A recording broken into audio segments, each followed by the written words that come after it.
الحمدللہ رب العالمین والصلاة والسلام علی محمد ابن عبداللہ الامین وعلی آلہ وصحبہ اجمعین اما بعد قال اللہ تعالی فی قرآن المجید انما یخشی اللہ من عباد العلماء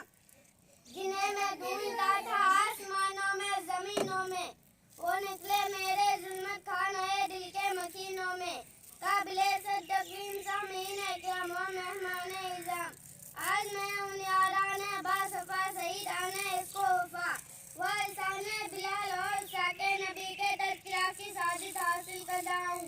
جن کا قلب و جگر نبی کی عظمت سے معمور تھا جن کا دل اس کے نبی سے سرسا تھا جن کے چہرے پر عزم و استقلال کی کرنیں جلوہ فکن تھی جنہوں نے اہل دان کو اس کے نبی کا درس دیا جن سے انسانی کو محبت کا پیغام سنایا جن سے انسانی کو محبت کا پیغام